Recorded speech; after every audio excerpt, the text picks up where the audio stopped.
Shalom, selamat datang di program Sekolah Sahabat 5 Menit GMAHK Jemaat Menteng, Jakarta. Judul pelajaran kita hari ini, Selasa 9 Februari 2021 adalah Terguncang tetapi tidak ditinggalkan. Mari kita berdoa. Ya Roh Kudus yang benar, hadirlah, terangi hati kami untuk mengerti dan menurut kehendak Tuhan, sehingga kami bertumbuh dalam kasih karunia memuliakan Tuhan. Di dalam nama yang indah penuh kasih, Yesus Kristus Tuhan dan Juru Selamat kami. Amin. Saudaraku, setelah propaganda Arab Syakeh, ini sebuah gelar bukan nama, dia mengadakan propaganda kepada rakyat Yehuda yang menyatakan bahwa Yehuda itu tidak ada harapan melawan Sanherib Raja Asyur. Menyerah sajalah, Raja Asyur sangat kuat. Bahkan Raja Mesir pun tidak dapat menolong Yehuda. Dan jangan percaya kepada Hizkia yang mengatakan bahwa Tuhan akan melepaskan kamu dari Raja Asyur yang kuat. Demikian propaganda Rabsyakeh, perwakilan dari Raja Asyur. Lalu petinggi kerajaan Yehuda, Eliakim, kemudian Sebna dan Yoah bin Asaf melapor propaganda ini dengan susah hati kepada Raja Hizkia yang juga bersusah hati ketika mendengarnya. Nah, menarik untuk dicermati bahwa kesombongan Raja Asyur yang dicatat dalam Yesaya 36 ayat 20, siapakah di antara semua Allah negeri-negeri ini yang telah melepaskan negeri mereka dari tanganku, sehingga Tuhan sanggup melepaskan Yerusalem dari tanganku?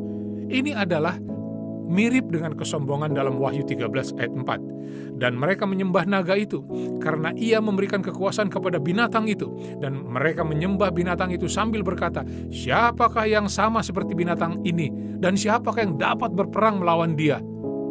Sungguh sangat sombong. Dan kesombongan ini didalangi oleh iblis.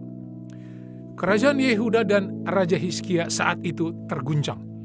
Yerusalem dikepung Sanherib Raja Asyur. Namun demikian, Hizkia berpaling kepada Allah dan dengan rendah hati memohon pengantaraan Nabi Yesaya untuk meminta pertolongan dari Tuhan. Kita tahu bahwa karakter Hizkia adalah baik kepada Tuhan. Dicatat dalam 2 Raja-Raja 18 ayat 5. Tidak ada lagi Raja Yehuda yang sama seperti dia, baik sesudah maupun sebelum dia. Ia mengadakan pembaruan rohani di Yehuda dengan menghancurkan berhala-berhala, bahkan menghancurkan ular tembaga yang dibuat Musa karena diilahkan oleh bangsa Yehuda.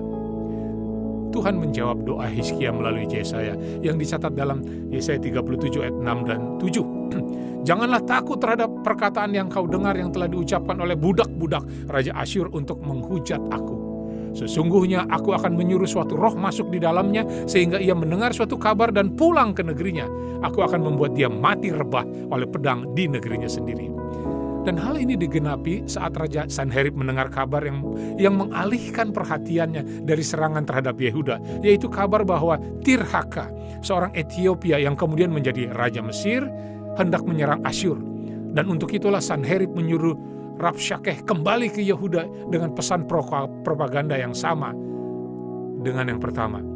Namun kali ini ditujukan kepada Raja Hizkia dan secara tertulis. Sanherib berharap bahwa Yehuda dapat ditundukkan sebelum Tirhaka, Raja Mesir, menyerang Asyur. Dan Hizkia membawa surat ancaman yang merupakan propaganda dan penghinaan kepada Tuhan, disampaikan kepada Tuhan di rumah Tuhan, dan ia berdoa. Dan apabila kita memperhatikan doanya yang dicatat dalam Yesaya 37 ayat 15 sampai 20, berstruktur: 1. Memuji Tuhan pencipta langit dan bumi. 2. Memohon pertolongan dan keselamatan menghadapi musuh yang kuat dan yang telah menghina Tuhan. Yang 3, tujuannya adalah agar segala kerajaan di bumi mengetahui bahwa hanya Engkau sendirilah Tuhan. Dan Tuhan menjawab doa Hizkia. Dicatat dalam Yesaya 37 ayat 33 sampai 35. Sanherib tidak dapat menduduki Yerusalem dan kemudian ia mati dibunuh oleh 2 orang anaknya di negerinya sendiri. Raja Hizkia dan Yerusalem selamat. Saudaraku, pesan dan renungan bagi kita pada hari ini. Setialah seperti Hizkia, adakan perubahan kehidupan rohani, buang dan hancurkan semua ilah-ilah modern kita. Allah adalah Tuhan yang peduli tentang masalah umatnya dan masalah setiap pribadi. Saat ada keguncangan dalam hidup kita, kita tidak ditinggalkan. Janji-janjinya mengelilingi kita untuk dimohonkan kepada Tuhan, dan akhirnya semua orang mengakui hanya Dialah Tuhan, tidak ada yang lain. Amin.